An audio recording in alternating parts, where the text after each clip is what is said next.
नमस्कार। आज का मोटिवेशनल वीडियो है यथार्थवादी बनिए। यानी आपको यथार्थवादी बनने की ज़रूरत है। जब तक आप यथार्थवादी नहीं बनेंगे, जब तक आप चीज़ों पर काम करना शुरू नहीं करेंगे, जब तक सही ढंग से चीज़ों को लेंगे नहीं, तब तक आप काम नहीं कर सकते। यानी सबसे पहले इसमें यथार्थवादी बनने के लिए दो चीज़ें बहुत ज़रूरी है। पहली चीज़ तो ये कि जो हमारे अंदर एक जो नकारने की चीज़ों को नकारने की जो प्रवृत्ति है, उसको हमें अपने को अलग करना पड़ेगा। यानी जो सत्य है, जो फैक्ट है, उसको समझो, उसी को जानो, उसी से उससे अलग व्यर्थ की बातें मत सोचो। जो सामने दिखाई दे रहा है और सत्य है, लेकिन हम कह रहे हैं ये नहीं हो सकता, ये नहीं हो सकता वाली थ्योरी जो है वो लागू ही नहीं होती जीवन में। क्योंकि नहीं हो सकता है, नहीं हो रहा है ना, सामने हो रहा है, लेकिन हम कह रहे हैं नहीं हो सकता है। तो ये नहीं हो सकता है वाली थ्योरी को निकाल करके हमें यथार्थ पर रहना चाहिए। यदि हम यथार्थ में रहेंगे और यथार्थ में आने वाली समस्या हमारे सामने है, तो हम उसका समाधान करने का विचार करेंगे, समाधान करने के लिए प्रयास करेंगे, समाधान करने की प्रक्रिया में आगे बढ़ेंगे। और यदि हमने ये मान लिया ये हो नहीं सकता, तो हम प्रयास क्या करेंगे? जब हमने ये मान ही लिया ये समस्या हमारे जीवन में आ ही नहीं सकती, तो हम उसका समाधान क्या करेंगे? समाधान तो उसका हो ही नहीं सकता। समाधान तो सिर्फ उन्हीं चीज़ों का होता है जो जिनको कि आपने जो है वो कहीं ना कहीं जिनको आपने जाना है कि ये समस्या है, तब समस्या का समाधान करेंगे। यदि आपने किसी चीज़ को समस्या की तरह देखा ही नहीं, तो समाधान करने का सवाल ही नहीं उठता। एक बहुत ही छोटी सी बात बताती हूँ। मेरे जीवन में मेरे पिता जो है वो बहुत सारी चीज़ों को मानते थे, बहुत सारे आदर्श यथार्थवादी भी थे, लेकिन कुछ बातों में वो यथार्थ को बिल्कुल बिल्कुल ही हटा देते थे। यथार्थ को मानना ही नहीं चाहते थे, किसी भी तरीके से मानना नहीं चाहते थे। दो उसमें महत्वपूर्ण विषय थे। पहला विषय, यदि मैं अपने बारे में, मेरे बारे में यदि कोई उनको कोई राय दे, तो वो ये मानते थे कि ये ऐसा हो ही नहीं सकता, इसके साथ कभी कोई समस्या आ ही नहीं सकती। पहले तो मैंने इसको इतना पढ़ा दिया है कि कोई ज़रूरत नहीं पड़ेगी। दूसरी बात, यदि ज़रूरत पड़ेगी तो इतना पूरा परिवार है, कोई ज़रूरत पड़ने का सवाल ही नहीं है। ये सब बेकार की बातें हैं, ये तो इतना पढ़ ली, ज़रूरत ही नहीं थी पढ़ने पढ़ाने की। ये तो परिवार जो है वो होता ही इसीलिए है। ये इतना बड़ा परिवार है, इसके साथ ये सारी दिक्कतें नहीं आएंगी, जो भी होती होंगी लोगों के साथ में, लेकिन ये समस्याएं इनके साथ नहीं आ सकती। कुछ समस्याएं जब कभी कोई समझाने की कोशिश करता था, कोई बताने की कोशिश करता था कि इसको आप इसकी जॉब के लिए कोशिश कीजिए आप, तो वो एकदम मना कर देते कि जॉब वगैरह हमें नहीं करानी। कल को ये जाएगी अपने घर तो लोग क्या कहेंगे कि बेटी की कमाई से जो है पिता ने शादी कर दी। तो मैं ये नहीं चाहता, मुझे नहीं पसंद है ये सब करना। और वैसे भी क्या ज़रूरत है भाई? जैसे जब हम अच्छा पति देख रहे हैं तो भाई अपना पति को संभालो, बच्चों को संभालो, अपने ससुराल के लोगों को संभालो, बस इतना ही काफ़ी है। ये क्या चीज़ थी? ये था कि आप एकदम किसी चीज़ पर पर्दा लगा करके और सोच रहे हैं। मतलब आपने जीवन के की समस्याओं को समझने की बजाय जीवन के सत्य को नकार दिया। मतलब आपने मान लिया क्योंकि मेरी बेटी अच्छे परिवार में जन्म हुई है, अच्छे परिवार है, बड़ा परिवार है, सारा कुछ मैं छोड़ कर के जा रहा हूँ इसके लिए, ससुराल इसके लिए अच्छी दे रहा हूँ, इसके लिए इसका पति अच्छा दे रहा हूँ, तो यानी सब कुछ तो मैं अच्छा दे रहा हूँ, तो कुछ चीज़ इसके साथ गलत हो ही नहीं सकती। और इसलिए मुझे किसी चीज़ की, दूसरों से किसी चीज़ की ना तो लेने की ज़रूरत है, नहीं इस पर कोई इसको जॉब करने की ज़रूरत है, या फालतू की चीज़ों को सोचने की ज़रूरत है। और ये सारा परिणाम किस चीज़ का था कि मेरे घर में जो मेरी बुआएँ थीं, जो मेरे घर की जितनी भी महिलाएँ थीं, वो इसी तरह की बेसिर पैर की बातें जो हैं वो हर समय करा करती थी। उसका परिणाम था ये। यहाँ तक कि परिणाम की बात मैं बताती हूँ कि मेरे 4th क्लास में मेरी चाचा जी की बेटी की शादी हुई। तो और शादी के लिए उन्होंने अपने आप ही सगाई कर ली बुआ जी ने। और सगाई वाले दिन सबको कहा कि तो आप आ जाओ, मैंने तो सगाई के लिए पक्का कर दिया है आज का दिन, और मेरा सारा सामान बन गया है, सब तैयार हो गया, बस आप बेटी को लेकर के यहाँ आ जाओ। तो जब मना किया गया तो उन्होंने कहा मैं कुएं में कूद करके जान दे दूँगी। आखिरकार वो शादी करनी पड़ी। यानी ऐसे लोग जहाँ पर कि गुंजाइश ही नहीं छोड़ी, गुंजाइश ही नहीं छोड़ी। यथार्थ को समझने की बजाय ये अपनी आँखों पर पट्टी बाँध दो बड़ी सी। तो ये क्या है, जो धृतराष्ट्र वाली बात हो गई ना, धृतराष्ट्र सामने देख के क्या अंधे, नहीं नहीं है, हो ही नहीं सकता, ऐसा है ही नहीं। और यही होता है हमारे परिवारों के अंदर, बहुत सारी चीज़ें तो हम इसीलिए परेशान हैं। आज इतनी सारी फैमिली टूटने का सबसे बड़ी वजह ये है कि लोग ये जानने समझने के लिए तैयार नहीं है। या ऐसा किसी के परिवार में हो सकता है, कोई समस्या आ सकती है, नहीं, समस्या हो ही नहीं सकती। जब हमने समस्या को समस्या ही नहीं माना तो समाधान कहाँ से मिलेगा? समाधान मिलने का तो सवाल ही नहीं है। आप ही ने ताला इस बात को ख़त्म कर दिया, दूसरे लोग तो इसको आगे ले ही नहीं सकते। तो पहली बात तो ये कि आपको यथार्थवादी बनना पड़ेगा। आप खुद को तो कम से कम, ठीक है वो नहीं मानते, लेकिन हमारा जीवन हमारे लिए महत्वपूर्ण है। चाहे बेटी है या बेटे, उनके लिए तो वो जीवन महत्वपूर्ण है ना। तो उनको तो समझना चाहिए कि उनकी एक उम्र की सीमा होती है, उनकी एक एजुकेशन की वैल्यू है, उनके एक जीवन की वैल्यू है। वो किसी चीज़ को ऐसे नहीं ले सकते। वो नहीं मान सकते कि ये सब केवल हम पिता की बातें मान करके, और यदि जॉब में मान लीजिए जॉब आपके शहर में मिल जाए, बहुत अच्छी बात है। जॉब यदि शहर से बाहर मिल रहा है तो आपको जॉब तो करने जाना पड़ेगा ना। जॉब के लिए अब ये ज़रूरी नहीं है ना कि जॉब चल करके आपके घर ही आ जाए, सारे जॉब तो नहीं आते, और कुछ कुछ चीज़ें तो करनी ही पड़ती हैं, उसमें आप डिनाई कर ही नहीं सकते।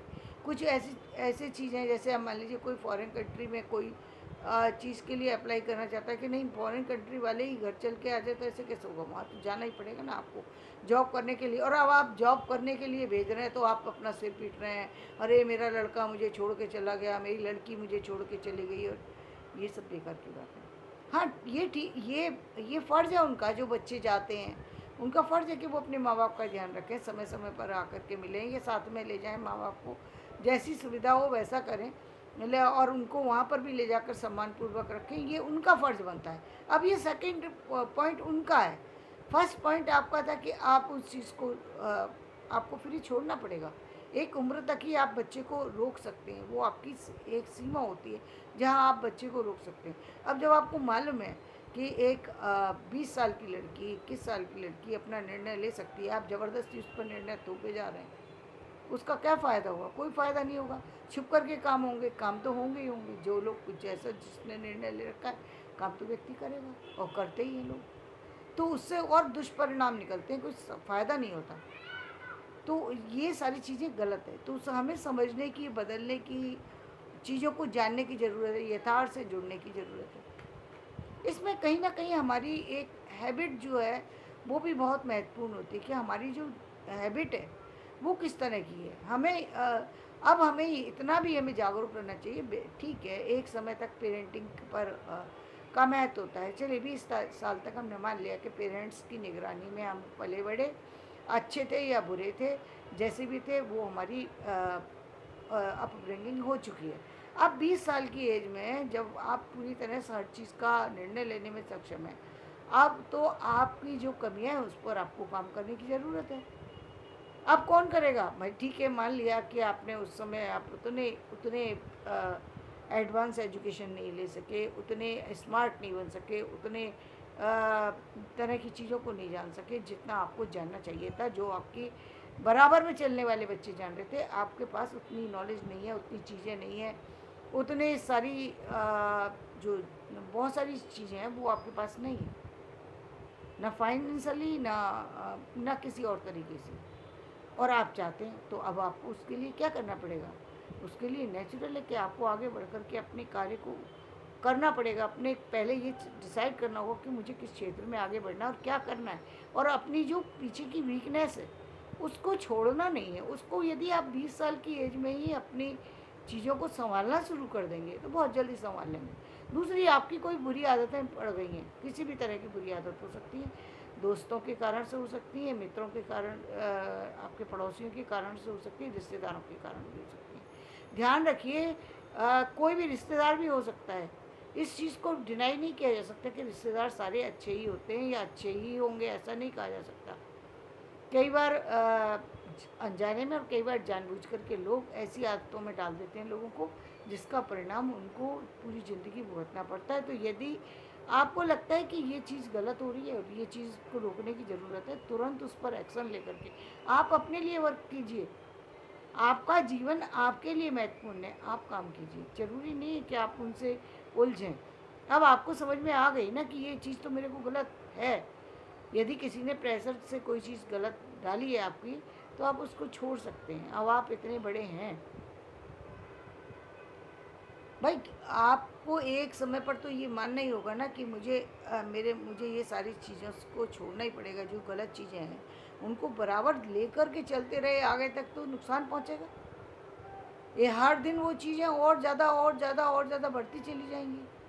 आपकी प्रोग्रेस रुकेगी, आपका परिवार उससे सफ़र करेगा। और जब परिवार बनाए तो आप बिल्कुल निश्चित रूप से ये ना सोचें कि मान लीजिए कोई, चाहे हस्बैंड है तो वाइफ यदि ऐसी है कि मान लीजिए आपके नेचर से विपरीत है, आपका जो नेचर है, आपका जो खान पान है, आप उससे विपरीत हैं, आपके जो टैलेंट है उससे वो विपरीत हैं, तो ये बात बिल्कुल निश्चित हो जाती है कि आपको उनके साथ नहीं चलना चाहिए। क्योंकि चलेंगे तो निश्चित रूप से उलझन होगी, और ये उलझन बाद में परेशान करे, बाद में आपको इधर उधर भटकाए। उससे बेटर है कि आप इसी समय सही निर्णय लें और सही रास्ता चुन करके सही जीवन साथी को लेकर के आगे बढ़ें, ताकि ना आपके जीवन में किसी तरीके की परेशानियों का सामना आपको करना पड़े, ना आपके जीवन साथी को उन परेशानियों का सामना करना पड़े। और ये जो आप देखते हैं ये हनीमून वगैरह, इसका मतलब ये नहीं होता है जो फिजूल की बात है। इसका मेन पर्पस तो ये कि आदमी एक दूसरे को समझ सके, क्योंकि घर के अंदर लोग समझने का मौका ही कहाँ देते हैं। यदि आप बिल्कुल अलग दो फैमिली से आ रहे हैं और आपने कभी कभी एक दूसरे से मिले नहीं, बोले नहीं, बात नहीं की, तो मेन बात तो वो होती है कि आप एक दूसरे को समझें। वहाँ 5 दिन 10 दिन मैटर नहीं करते, आप 15 दिन रहिए, 20 दिन रहिए, जो भी रहिए, लेकिन मेन बात है कि आप एक दूसरे के नेचर को, सारी चीज़ों को समझें। और इन केस यदि आपके नेचर से विपरीत है तो अब आपको उनके साथ ही चलना पड़ेगा। चाहे आपके हस्बैंड है या वाइफ है, आपको ये चीज़ तो शादी से पहले सोचने की थी, बाद में सोचने के लिए ये सारी चीज़ें नहीं रह जाती। तो अब आप सोचिए कि पहली बात तो ये, क्या आप उसमें एडजस्ट कर सकते हैं? क्या वो चीज़ जो अब आप देख रहे हैं, स्पष्ट रूप से उनके सामने रखिए जो बातें हैं आपकी, और वो आपके सामने रखें, ताकि आपको जीवन में आगे बढ़ने में समस्याएं ना हो, वो चीज़ें ना आए, वो स्थितियाँ ना आए जो आज हम देख रहे हैं हर परिवार में आती। क्योंकि सबसे ज़्यादा इसका जो सफ़र करते हैं वो बच्चे करते हैं। पेरेंट्स तो वो तो करेंगे ही, जो व्यक्ति खुद कर रहा है वो तो गलती कर रहा है, वो तो भुगतेगा ही भुगतेगा, वो तो निश्चित ही भुगतेगा, उसमें कोई दो राय नहीं। लेकिन उसका जो सबसे ज़्यादा खराब है वो असर है, वो उन बच्चों पर पड़ता है बेचारे जो दोषी नहीं है। वो कहाँ जाए? माँ बाप के, जब लोग पड़ोसियों के और रिश्तेदारों के करने के किसी गलत एक्टिविटी के कारण से आपको नहीं बख्शते, तो यदि माँ बाप करेंगे तो लोग, ये समाज आपको बख्श देगा? नहीं बख्शेगा ना। तो फिर इसका मतलब ये हुआ कि हमको अपनी संतान प्राप्ति से पहले, चाहे संतान बेटी हो बेटा हो जो भी हो, आप उसमें कुछ कर नहीं सकते, लेकिन वो बच्चे अच्छे भगवान दे, स्वस्थ दे, और उनको आप सही ढंग से परवरिश दे सकें। दूसरों की बातें आपको बहुत ज़्यादा इफेक्ट नहीं, प्रभावित नहीं होना चाहिए आपको दूसरों की बातों से। आपकी दोनों की समझ इतनी अच्छी होना चाहिए कि दूसरों बाहरी चीज़ों को देखिए। केवल पहले सिर्फ एक ही चीज़ थी कि रिश्तेदार समझा सकते थे या पड़ोसी समझा सकते थे। अब आपके पास मीडिया है, आपके पास मोबाइल है, आपके पास बहुत सारी चीज़ें हैं, आप देख सकते हैं, चीज़ों को समझ सकते हैं। ऐसा तो है नहीं आपकी आंखें बंद हैं, कान बहरे हुए हैं, ऐसा तो है नहीं। तो जो सच है उसको समझो और समझ कर के फिर आगे बढ़ो। लगता है कि हम जीवन में आगे चल सकते हैं, तब आगे बढ़ो। अब ये क्या है कि हमें मालूम है कि नहीं, जैसे कि जो गलती मेरे जीवन में हुई, मैं कहती हूँ वो गलती आगे होनी नहीं चाहिए। मैं इस बात को आज भी रियलाइज़ करती हूँ कि जब मुझे पहले दिन ही लग गया कि यहाँ मुझे बहुत परेशानियों का सामना करना पड़ेगा, तो मुझे आगे बढ़ना नहीं चाहिए था। जो मैंने ख्याल किया अपने पिता का और उनसे, उससे फ़ायदा नहीं निकला ना, कोई फ़ायदा नहीं निकलता, नुकसान होता है, नुकसान होता है। और वो उस नुकसान की भरपाई करने के लिए मुझे 15 साल मौन रहना पड़ा। वो मेरे लिए बहुत टफ़ टाइम था, जो मैंने इतना लंबा समय, एक 1999 से लेकर के और 2014-15 तक में जो मौन रहती थी वो मेरे लिए बहुत टफ टाइम था। जबकि आपको सबसे ज़्यादा अपने बच्चों के साथ बात करनी होती है, अपने हस्बैंड के साथ, तब आप कोई और व्यक्ति हमारे फैमिली को डिस्टर्ब कर रहा है, पूरी तरह डिस्टर्ब करता ही चला जा रहा है, करता ही चला जा रहा है, और आप समझा नहीं पा रहे, संभाल नहीं पा रहे, तो बहुत दिक्कतें होती हैं। आप बच्चों को संभालने में बहुत दिक्कत है। ये तो एक बहुत बड़ा डिसीजन था कि मुझे मौन रहना पड़ेगा तब फैमिली को, क्योंकि मालूम है कि सुबह की चीज़ें ज़्यादा इफेक्ट डालेंगी। तो वो उसके लिए मुझे कितना संघर्ष करना पड़ा, लेकिन हर कोई तो नहीं कर सकता ना। तो घर का माहौल तो बिगड़ जाएगा, तो बच्चे ही बर्बाद हो जाएंगे ना। आपकी संतान बर्बाद हो जाए, इससे अच्छा है कि आप सोच समझ के अपने निर्णय को आगे बढ़ाएं, अपनी ज़िंदगी को आगे बढ़ाएं। ठीक है, अब शादी हो गई, अब और आपको सारी चीज़ें सामने आ गई, फिर भी आप अपने ही दिशा में चलते चले, नहीं ऐसा हो नहीं सकता, ये ऐसा कुछ नहीं है। तो यथार्थवादी बनकर के जीवन पर सोचने की आवश्यकता है। जो जैसा सत्य है उसको स्वीकार कर लीजिए, और जो सत्य नहीं है और जो चीज़ें गलत लग रही हैं उनको गलत की तरह से ही लीजिए, ताकि आप उन पर वर्क करके समय से अपने जीवन को और दूसरे के जीवन को सुरक्षित कर सकें। धन्यवाद। मेरा वीडियो पसंद आए लाइक करें, शेयर करें, सब्सक्राइब करें।